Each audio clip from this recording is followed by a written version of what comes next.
कालू कौवे कदम पीछे हटा ले। ये घर सिर्फ पत्तियों और तिनकों से नहीं बना है।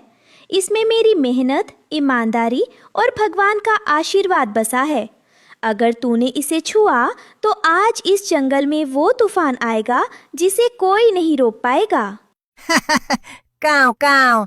अरे रानो चिड़िया, तू भूल रही है कि तू सिर्फ एक मामूली मजदूर चिड़िया है। सेठ चील का दिया खाती है और सेठ जी को ही आंखें दिखाती है। सेठ जी का हुक्म है, या तो ये जादुई अमरूद का घर सेठ जी का होगा या फिर ये आज जलकर राख हो जाएगा।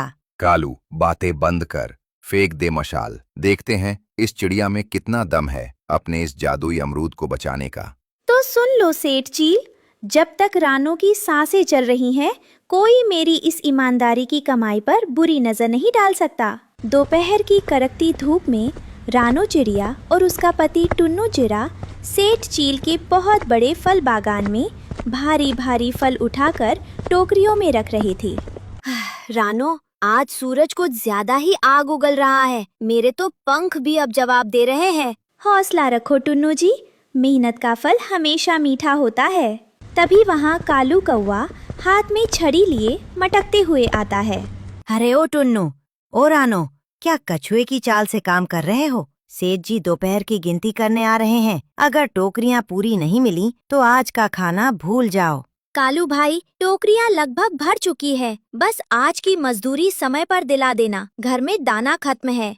हाँ हाँ, बड़ा आया हुक्म चलाने वाला। काम करो चुपचाप। सेठ चील वहाँ उड़ता हुआ आता है। कालू, क्या हुआ? सारा काम पूरा हुआ या नहीं? सेठ जी, ये टुन्नू और रानो काम कम करते हैं और बातें ज्यादा। कह रहे हैं कि उन्हें और पैसे चाहिए।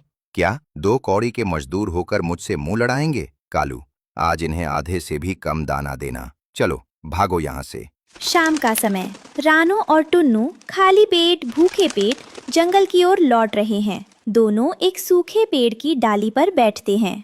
रानो, मुझे माफ कर दो। मैं तुम्हें एक अच्छा घर और भरपेट खाना भी नहीं दे पाता। आज भी हमें भूखे सोना पड़ेगा। ऐसा मत कहिए टुन्नू जी, भूखे पेट सोना कोई गुनाह नहीं है, लेकिन किसी के आगे झुकना गलत है। हम स्वाभिमानी हैं, भगवान हमारी परीक्षा ले रहे हैं। तभी अचानक पास की झाड़ी में से एक चमकीली रोशनी निकलती है। रानो और टुन्नू नीचे उतरते हैं। वहाँ एक बहुत बड़ा, सुंदर और सुनहरी चमक वाला अमरूद पड़ा हुआ था। रानो, ये देखो, इतना बड़ा और अनोखा अमरूद मैंने अपनी पूरी जिंदगी में नहीं देखा। ये तो अद्भुत है टुन्नू जी, ये सामान्य अमरूद नहीं लग रहा। अचानक अमरूद में से एक जादुई आवाज आती है। हे स्वाभिमानी पक्षियों, डरो मत। मैं इस जंदरता जादुई अमरूद हूँ। मैंने सेठ चील के खेत में तुम्हारी ईमानदारी, मेहनत और स्वाभिमान देखा है। तुम दोनों भूखे रहकर भी कभी गलत रास्ते पर नहीं चले, इसलिए मैं तुम्हें अपना घर बनाने का वरदान देता हूँ। वरदान? अमरूद का घर? हाँ, इस अमरूद के अंदर एक बहुत बड़ा, सुंदर और सुरक्षित घर है, और जो भी भूखा, असहाय पक्षी इसके पास आएगा, उसे कभी दाने की कमी नहीं होगी। ये घर केवल सच्चे और साफ दिल वाले पक्षियों की रक्षा करेगा। अचानक वो अमरूद बड़ा होकर एक बेहद सुंदर, जादुई घर जैसा घर बन जाता है।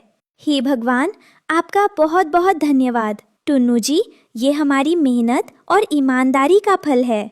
कुछ दिन बीत जाते हैं। रानो चिड़िया और टुन्नू चिड़ा अपने जादुई अमरूद के घर में खुशी खुशी रहने लगते हैं। वे भूखे और गरीब पक्षियों को अपने घर बुलाकर अमरूद के जादुई दाने खिलाते हैं। रानो दीदी, आपका बहुत बहुत शुक्रिया। आज 3 दिन बाद मेरे बच्चों को भर पेट खाना मिला है। छोटू भाई, शुक्रिया भगवान का करो। ये घर सबका है। जब तक रानो और टुन्नू है, इस जंगल में कोई पक्षी भूखा नहीं सोएगा।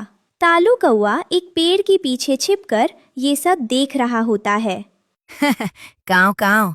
अरे बाप रे, ये तो चमत्कार हो गया।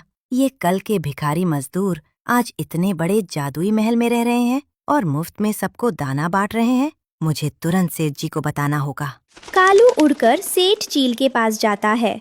सेठ जी, अनर्थ हो गया सेठ जी। आप यहाँ अपने फलों की रखवाली कर रहे हैं और वहाँ रानो और टुन्नू को जंगल में एक जादुई अमरूद का महल मिल गया है। क्या बकवास कर रहा है कालू? जादुई अमरूद का घर? हाँ सेठ जी, उस घर में से जितना चाहो दाना निकलता है। अगर वो घर हमारे पास आ जाए तो पूरे जंगल के पक्षी आपके गुलाम बन जाएंगे। आपको किसी को मजदूरी भी नहीं देनी पड़ेगी। शाबाश कालू, तूने बहुत काम की खबर दी है। वो गरीब चिड़िया इस जादुई घर की हकदार नहीं हो सकती। उस घर पर सिर्फ और सिर्फ मेरा कब्जा होगा। रात का समय सेठ चील अपने गुंडों और कालू कौवे के साथ रानो के जादुई अमरूद के घर पहुंचता है। ओ टुन्नू, रानो, बाहर निकलो। रानो और टुन्नू डर कर बाहर आते हैं। सेठ जी, आप इतनी देर रात यहाँ, क्या बात है? बात यह है टुन्नू कि ये जमीन मेरी है और इस जमीन पर उगने वाला हर फल, हर घर मेरा है। तुरंत ये घर खाली करो और यहाँ से दफा हो जाओ। झूठ मत बोलिए सेठ जी, ये घर हमें हमारी ईमानदारी के इनाम में मिला है। हम इसे खाली नहीं करेंगे। अरे ओ रानो, सेठ जी से जुबान लड़ाती है। चुपचाप चाबी दो, वरना सेठ जी अपने पंजों से इस अमरूद के टुकड़े टुकड़े कर देंगे।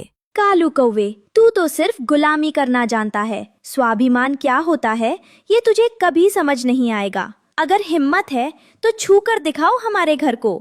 सेठ चील अपने साथियों को इशारा करता है। हमले करो, इस अमरूद के घर को तोड़ दो और इन चिड़ियों को यहाँ से भगा दो। चील और कौवे अमरूद के घर पर हमला करने के लिए आगे बढ़ते हैं। टुन्नू चिड़ा लकड़ी लेकर आगे बढ़ता है। रानो, तुम बच्चों को अंदर ले जाओ, मैं इनसे निपटता हूँ। नहीं टुन्नू जी, आज हम अलग नहीं, मिलकर लड़ेंगे। जंगल के पक्षियों, उठो, तब तक हम इस सेठ चील के अत्याचार को सहेंगे। अगर आज हमने अपने घर की रक्षा नहीं की तो कल ये सेठ चील आप सभी के घोंसले छीन लेगा। रानो की बात सुनकर जंगल के सारे पक्षी एकजुट हो जाते हैं। रानो दीदी सही कह रही हैं। हम सेठ की तानाशाही नहीं सहेंगे। सारे पक्षी एक साथ सेठ चील और उसके गुंडों पर कंकड़ पत्थर और सूखी लकड़ियों से हमला कर देते हैं। अरे, ये क्या हो रहा है? ये छोटे पक्षी मुझ पर हमला कर रहे हैं। उसी समय जादुई अमरूद का घर जोर जोर से चमकने लगता है। उसमें से एक बहुत तेज पवित्र रोशनी निकलती है जो सेठ चील और कालू कौवे की आंखों में पड़ती है। अहंकारी चील, तूने हमेशा गरीबों का शोषण किया है। ये घर केवल पवित्र और सच्चे दिल वाले पक्षियों की शरण स्थली है। तेरा विनाश निश्चित है।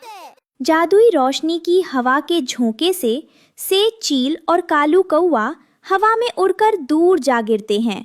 बाप रे बाप, सेठ जी भागो! ये चिड़िया कोई साधारण चिड़िया नहीं है। इसके साथ तो पूरा जंगल और जादू खड़ा है। मुझे माफ कर दो रानो, मुझे माफ कर दो।